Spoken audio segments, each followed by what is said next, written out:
नमस्ते मित्रों। आज हम सुनेंगे चैत्र शुक्ल पक्ष एकादशी की कथा। धर्मराज युधिष्ठिर बोले, हे भगवान, आपको कोटि बार प्रणाम है। आपसे निवेदन करता हूँ कि आप कृपा करके चैत्र माह के शुक्ल पक्ष की एकादशी का वर्णन कीजिए।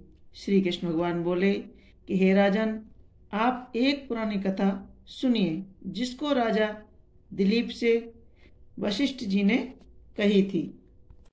राजा दिलीप ने पूछा कि हे गुरुदेव, चैत्र माह के शुक्ल पक्ष की एकादशी का क्या नाम है?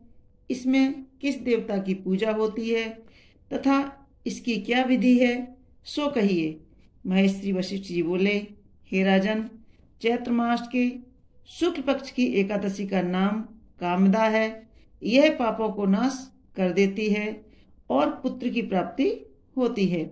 इसके व्रत करने से योनि छूट जाती है और अंत में स्वर्ग की प्राप्ति होती है। अब मैं इसका महात्म कहता हूँ, ध्यान पूर्वक सुनो। प्राचीन काल में एक भोगीपुर नाम नगर में पुंडरीक नामक राजा राज्य करता था। वहां पर अनेकों अप्सरा, गंधर्व, किन्नर आदि वास करते थे।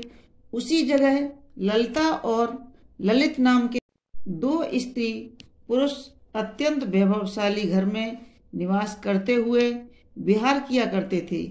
एक समय राजा पुंडरीक गंधर्वों सहित एक सभा में क्रीड़ा कर रहे थे।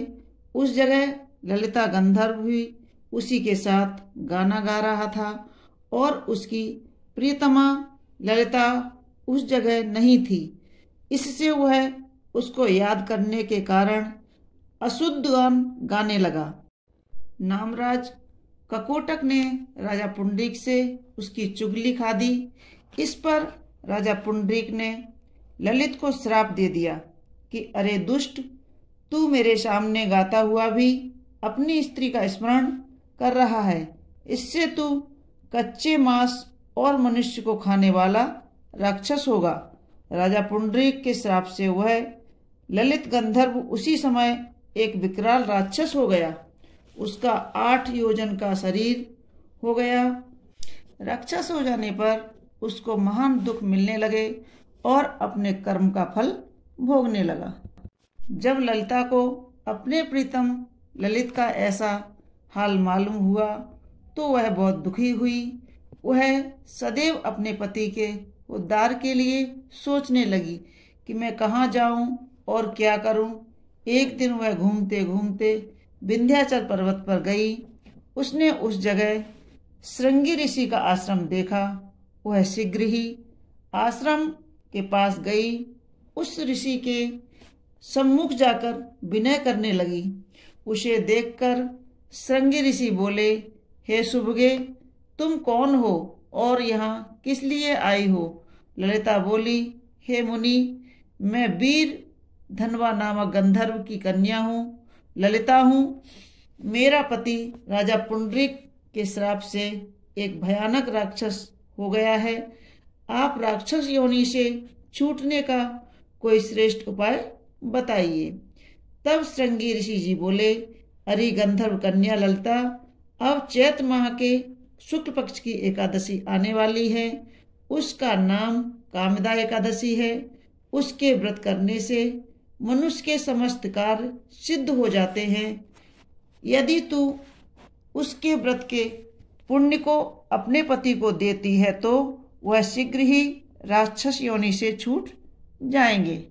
मुनि के ऐसे वचनों को सुनकर ललिता ने आदर पूर्वक उसका व्रत किया और द्वादशी के दिन ब्राह्मणों के सामने अपने व्रत का फल अपने पति को देने लगी और भगवान से इस तरह प्रार्थना करने लगी कि हे प्रभु, मैंने जो व्रत किया है वह राक्षस योनि से शीघ्र ही छूट जाए।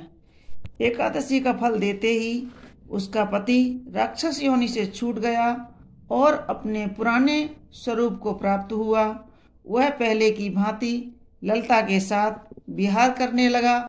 कामदा एकादशी के व्रत के प्रभाव से ये पहले की भांति अब अधिक सुंदर हो गया और पुष्पक विमान पर बैठकर स्वर्गलोक को चले गए। हे राजन, इस व्रत को विधि पूर्वक करने से सब प्रकार के पाप नष्ट हो जाते हैं। इसके व्रत से मनुष्य ब्रह्म हत्या आदि के पापों से भी, राक्षस आदि की योनि से भी छूट जाते हैं। इसकी कथा का महात्म सुनने से, पठन करने से वाजपेयी यज्ञ का फल प्राप्त होता है। मित्रों, यह थी चैत्र शुक्ल पक्ष एकादशी की व्रत की कथा। आपको हमारी कथाएं कैसी लगती हैं हमें कमेंट्स बॉक्स में ज़रूर लिखें और हमारे वीडियो को लाइक करें, शेयर करें और प्लीज़ सब्सक्राइब अवश्य कर लें।